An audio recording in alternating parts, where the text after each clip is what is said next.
পুরো বাসের তলতা বাসে যে কাজগুলো হয় সেগুলো হচ্ছে। দেখো ভিতরের অংশ কিছু কিছু কাজ হয়েছে, তোমাদেরকে দেখাই গিয়ে। তো এইদিকে মণ্ডপের ভেতরের যে অংশগুলো দেখো কতটা সুন্দর লাগছে, সুন্দর। আর এখানে দেখো প্রচুর পরিমাণে বাঁশ তলতা সব এনে রাখা হয়েছে, এগুলো দিয়ে কিন্তু মণ্ডপের ডিজাইন হবে এবছরে।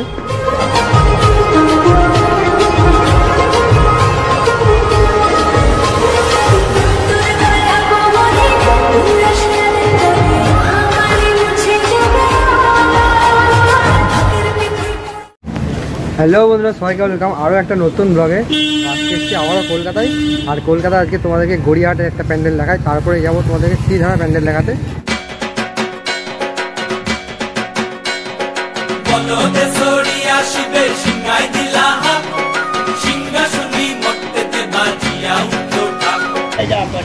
তো সামনে কিন্তু সিঙ্গি পার্কের মণ্ডপ হচ্ছে, দেখতে পাচ্ছ তৈরি একদম।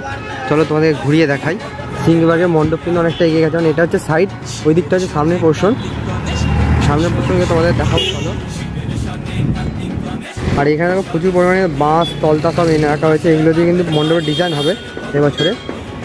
তো সিঙ্গি পার্কের ভিতরে যে কাজগুলো হবে সেগুলো কিন্তু বাইরে তৈরি করা হয়েছে, দেখো তোমাদেরকে দেখাই, অসাধারণ লাগছে। এইগুলো কিন্তু ভেতরে সব স্ট্রাকচারের কাজ হয়ে গেছে। আর এইখানে যে ঝাড়বাতিটা লাগানো হবে, মানে এদের থিম হচ্ছে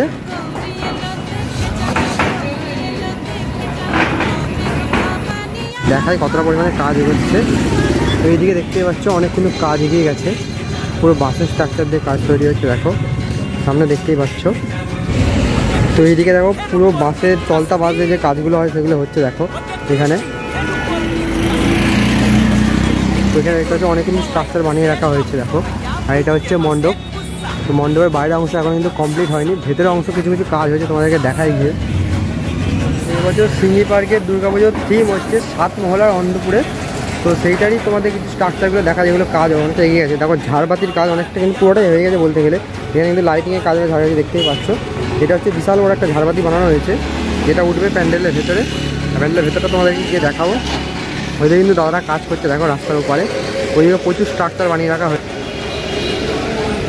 তো চলো সিঙ্গি পার্কের ভেতরে, মণ্ডপের ভেতরে কতদূর কাজ আছে সেটা তোমাদেরকে একটু গিয়ে দেখাই। তো আমি একদম ঢুকবো সিঙ্গি পার্কের ভেতরে, মানে মণ্ডপের ভেতরে। আর এটা একদম তেমাথা মোড়ে পুজোটা হয়। তো দেখতেই পাচ্ছ ভেতরে কাজ কতটা এগিয়ে, দেখো।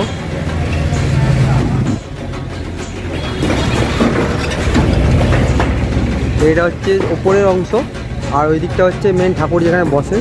তো এই দিকটা এন্ট্রি থাকে, আর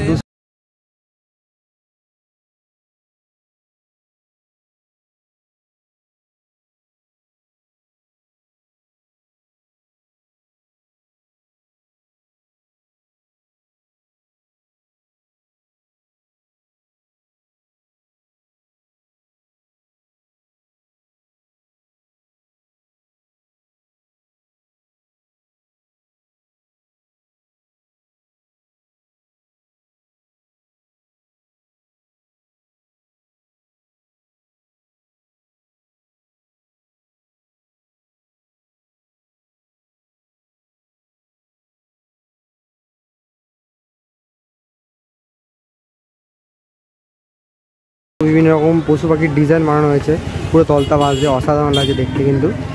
আর এইগুলো কিন্তু খুব সূক্ষ্ম সূক্ষ্ম কাজ, মানে একদম তলতা বাসের উপরে পুরো ডিজাইনটা করা হয়েছে। বাঁধার কায়দা কিন্তু অসাধারণ, দেখতে পাচ্ছ পুরো জিনিসটা মানে একদম ফুটে উঠেছে একদম বাসের ওপরে। এর উপর কিন্তু মানে কিছু না দিলেও কিন্তু বোঝা যাচ্ছে এটা কী জিনিস। একটা সিংহর যে মুখ মানে বডি, সেটা কিন্তু পুরোপুরি পরিষ্কারভাবে বোঝা যাচ্ছে। দেখো অসাধারণ হাতের কাজ কিন্তু শিল্পীদের। তো দেখো ভেতরের যে অংশ সেগুলো অনেক কাজ এগিয়ে গেছে, দেখতে পাচ্ছ পুরো।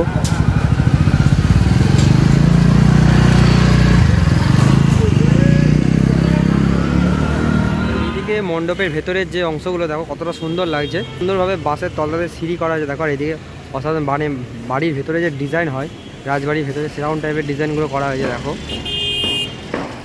আর এই মেন যে সামনে জায়গাটা দেখতে পাচ্ছ, দুর্গা মূর্তি বসবে। তো অনেক সুন্দর সুন্দর কিন্তু ডিজাইন করা হয়েছে, দেখো। তোমাদেরকে দেখাই কাজগুলো, কত সুন্দরভাবে হাতি ঘোড়া বিভিন্ন রকম বানানো হয়েছে, দেখো।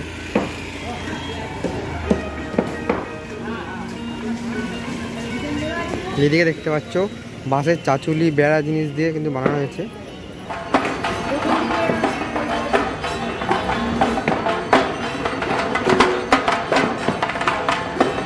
তো তো তোমাদেরকে ঘুরিয়ে দেখালাম সিঙ্গি পার্কে এবছরের থিম 7 মহলার অন্তরালে। কেমন লাগলো তোমরা অবশ্যই কমেন্টে জানিও। ভিডিওটা ভালো লাগলে লাইক করো, শেয়ার করো। তো আজকে আমাদের টাটা, আবার দেখা হচ্ছে নেক্সট ব্লগে।